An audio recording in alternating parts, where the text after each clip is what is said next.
Hello to everyone all around the world. This is Cory Pesaturo doing a video here on Tony Lovello, the now not just great but unfortunately late great Tony Lovello. He was such a good friend of mine for probably the past 7 years or so, and I really got to know him. And really, it was just at the end of his life, and the couple of times I played with him and got to see him at concerts, that I really understood how unique Tony was. And I want to go over a whole bunch of things here that he did that were either somewhat unique to him and he just did them best, or actually were full-on completely unique to Tony. So let's go through some. So in this first video, we're going to go over, of course, the bellow shakes. Yes, Tony Lovello was known for his bellow shakes, but why they were so good is because of the accents that he put inside them. And it was a very diversified bellow shake. It was not just, it's just a standard bellow shake. He did a lot of things with them that you will see here in this first clip. And you'll also be able to see his hand position. This video is probably, I think, in the 1995 or so. His hand position is still phenomenal. And Tony is another example of a tough love upbringing. His father was incredibly tough on him to, it had to be perfect. He had to play absolutely perfect or he was basically beaten. But you can see that that kind of training is why his hand, even at this age, at this point, he's probably 65, 70 in here, still you can look at the hand, it's perfect technique. The movement of the hands is perfect. And especially when you watch him back in the 1950s, there's some YouTube videos, it's just unbelievable, his technique, how amazing it was. It's right up there with any Coupe Mondial player of classical music. So here's this first video. Look for the accents in the bellow shaking and where the accents are. He's using them in a very syncopated way. They're not just the standard 1, 2, 3, 4 kind of thing. And also the cleanliness of the bellow shakes. Insane cleanliness in the bellow shakes.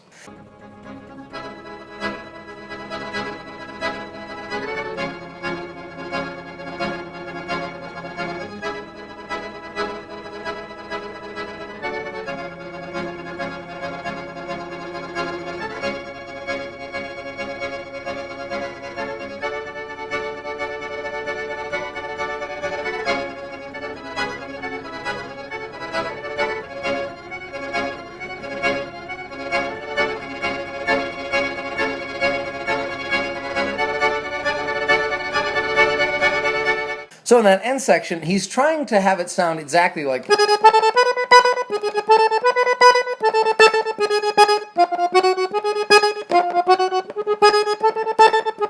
He's trying to hit exactly one note in the exact phrase there. It's not just some sloppy accent. It is perfect. Even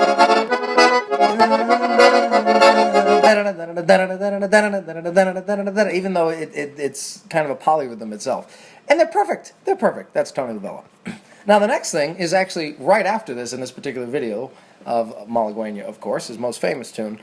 He does this thing, I didn't realize this till very recently, he does this thing once in a while where he will play the melody with the bottom of his octave chords. He will get into that after. He always plays with octave chords. And he'll play the melody just with the bottom or just with the top. Yeah. So I'm just doing that with only my thumb. And then I'll switch to the top. Just go to the top. And you'll see this in the next video. Just watch his hands. You can see he'll use it just with the thumb and then just with the pinky. And really pay attention to his thumb. His thumb movement is ridiculous.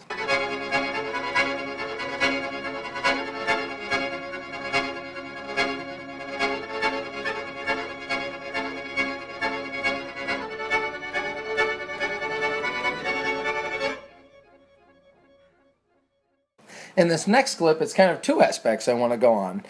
Again, it is him getting the exact accent where he wants. Right. He's not just doing a bellow shake.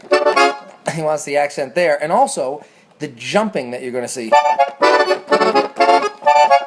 Now, it's one thing to move around like that in octaves and do it perfectly. It's another thing to never look. We'll get into that a little later, how he never looks at his keys. Watch this lick here.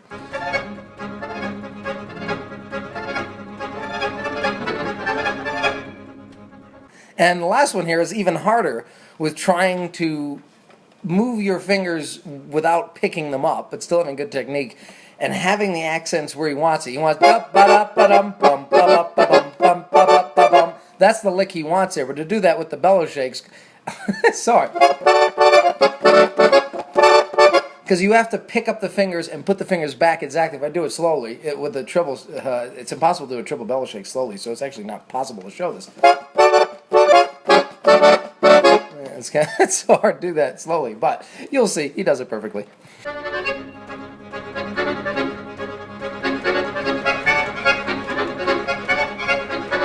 There it was. He wanted that. One of those too.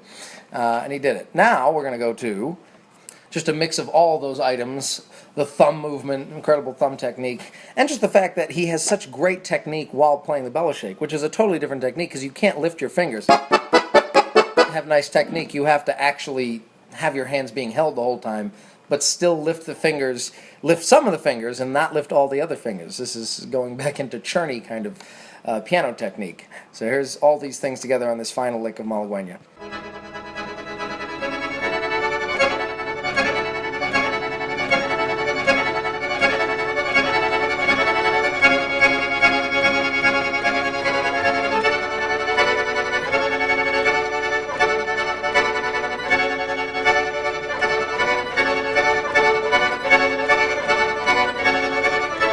So there you are for bellows shake right hand technique, bellows shake precision control with accents, and we talked, of course, about the melody on the top and the bottom.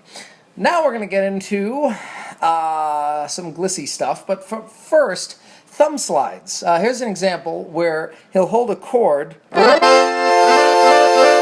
it'll be with the thumb. He does a lot of that kind of thing. Here is an example.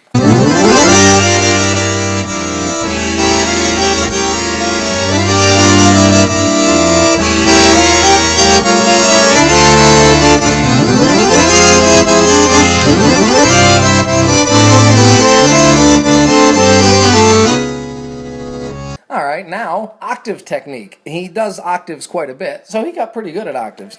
But in this lick right here, he's going to move them around very quickly as if you're going... That's very easy with one finger, but when you're doing it as an octave, you know... I still haven't done it right. So you can do it like a classical technique, you know, but he slides it. Oh, it's a whole other technique to use, and he does it perfectly.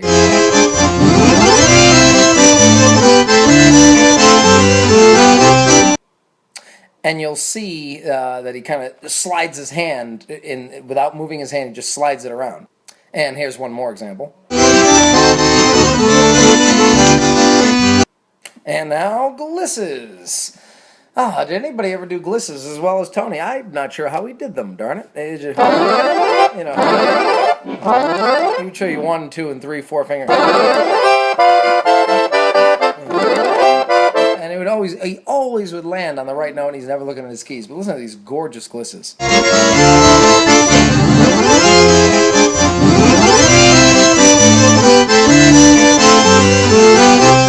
And sometimes with these glisses, he would do this just like a race car, or, you know, revving an engine. He would do something like this. Here's a perfect example of that.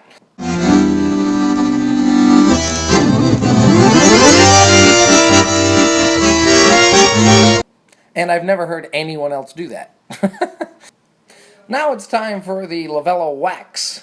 The first one is where he would actually just hit the accordion. This is something that some audience members I know have not liked about Tony's performances because it's almost too jarring. It's fine for me. It's just something unique. Nobody else does that, you know. Especially as a master on something, you know. And he had this. It's all about the dynamic range. He was, as you know, I wrote about in my memorandum about him. He was always about being an orchestra in everything he did. And in this case, he's just trying to be that great dynamic range where he's playing pretty loud and then he whacks hard, and then right down to nothing in the slide, and then almost in the middle of the gliss, he goes so soft that the only thing you can hear is you just hear the keys. This 1 second. You know, it's kind of in the middle. The gliss starts and then it goes down. Now, if you drew it out on a chart, the whole thing from before the whack till the next chord, it'd be a massive, it'd be a massive graphic chart.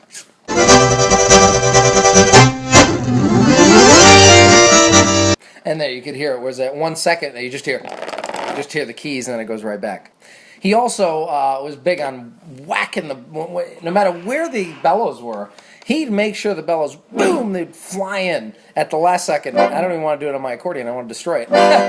You know, pow, and he just and you see the top of the accordion too would just shut, and the bottom of the accordion would come flying shut at the same time. I'm sure Joe Patos, if you're listening to this, you must have fixed many of his accordions.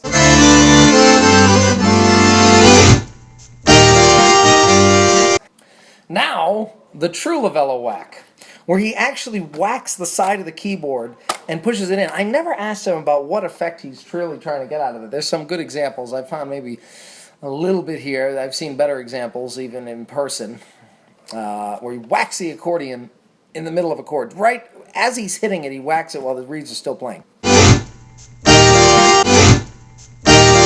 I'm going to play it 3 times quickly after it plays for the first time so you can get an idea. He hits the chord. He goes from gliss to hitting the chord, which best I've ever seen, where in the middle of the gliss, if you slow motion it down, you don't even see him hit the chord. He just, in the middle of the gliss, boom. And you have to nail it to be able to do that. And again, he's not looking at the keys. I'm looking. Now, I can do that where you would think, how did he hit that chord? Yeah, I'm looking. See, I missed it. Yeah. But then as soon as he hits the chord, he turns his hand around and whacks the keyboard again, right there. So this example, I give you 3 times quickly right after it so you can see. And don't miss it, Junior. And for speed there, you notice he actually kind of hit it with the side of his arm so that he could keep his hand going in the motion of the gliss. No one does that. So next we're going to go to the last time I played with Tony. We did a couple of songs and recorded it together. Just for fun, no rehearsal, no talk, as usual with me. Just go to it and listen to what he's doing. And he does his don't miss it, you know, his always don't miss it moment, the pow at the end. And again, he doesn't even gliss up to it. He just gets his hand from out of space, whacks the keyboard, and is right on where it's supposed to be. This is where I want to talk about the guy. He never looked at his keys. It doesn't say enough. He does not look at his keys. Apparently, he told me and told many people that when he was a kid, there was one time he looked at his keys and his dad caught him when he was like 12 years old. And his dad like threw him across the room. Don't you dare look at your keys. And it forced him to not look at his keys, made it harder for him. And now when he grew up, it was no problem to not look at his keys. For me, I made a decision probably around 20 years old. I said, I'm going to spend the next year trying to not look at my keys no matter what. And now I mostly don't have to. But for big jumps, there's certainly things that we're talking about here with Tony's hits and glisses. I want to look at the key just so I don't miss it. But he just doesn't miss it. So it's kind of funny when it says don't miss it. It's a joke to the audience. Don't miss the chord I'm going to play. But really, it's a double standard because it's the fact that he just doesn't miss it. He doesn't miss the chord. So here's another one.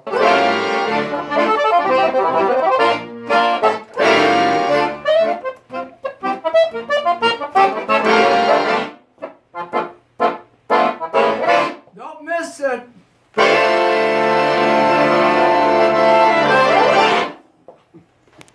Even at the end of that, he does his, you can see at the very end, if you go back, you hear the bah! He hits the chord and whacks the keyboard again, that classic Tony Lovello whack.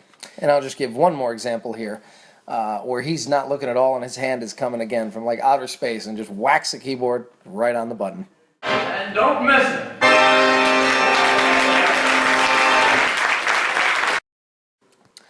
In this next clip, I just want to go over more on he never looks at his keys. This is a great example. He's flying fast and doing Kumana, which I think I started playing because I had a record of his where he played Kumana and I stole some ideas from him. And I'm starting to think, did he steal those ideas from someone else, and I just stole them the same place, or did I just take them from him? Who knows? Kumana, and he's the... You know, he's doing that at that speed, and he's not looking. He's looking at the audience. He's making jokes, of course. And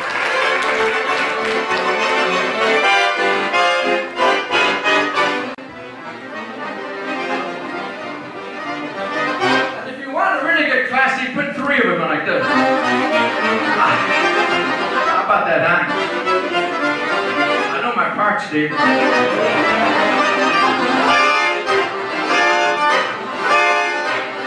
And at the end, again, dead on the money, not looking at the keys, as usual. This is something else I found just making this video.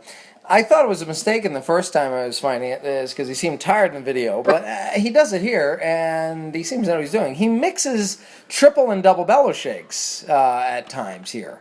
So he's going, kind of like going, mixing and matching. Never seen this.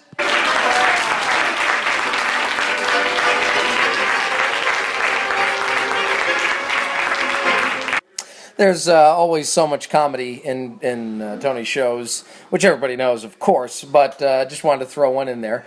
His comedy was very unique to himself, and the fact that he would do comedy in the middle of songs, I've never seen anyone else do in the accordion world. Or Joe Brickell's car.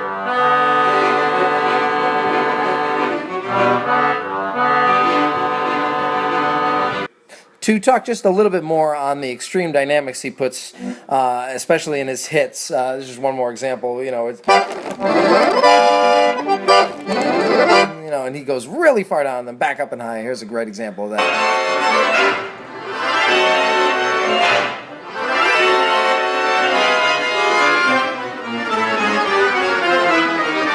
It gets so low, you swear the sound has been cut off those couple of moments. And now to the most unique of Tony Lovello's techniques, his tremolo shakes. And this one, I've seen him try to teach people, and they just can't do it. Just can't do it. It is a Lovello thing. And what's great here is that you're first going to see the way many people do it, where they shake, where they hold the left hand, right? But then they shake the right hand. So I'm shaking my right hand. And he does that here in this first clip.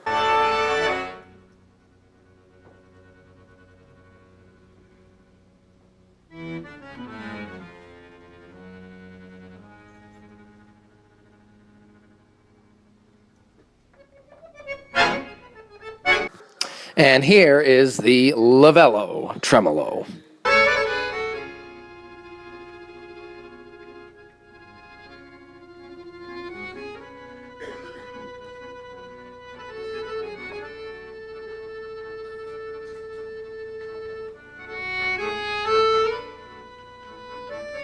In this next clip, you can see it up close. You can really kind of see his hand shaking. It's trying to show you what he's doing. Still can't figure it out.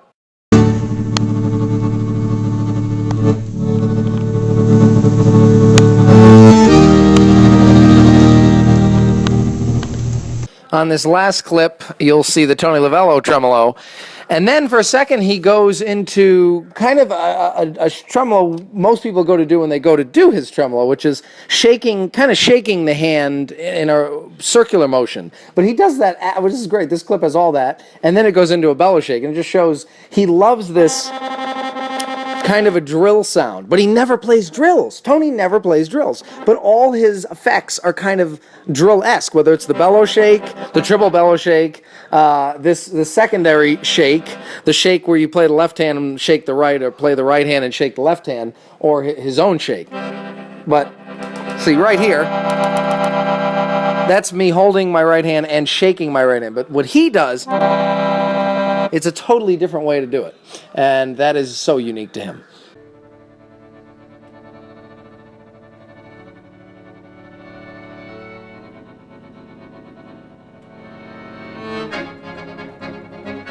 So I hope you enjoyed this video, just going in short detail to give you an idea of what Tony Lovello meant to the accordion and meant to music. So many aspects here that were really, really unique to only the great Tony Lovello.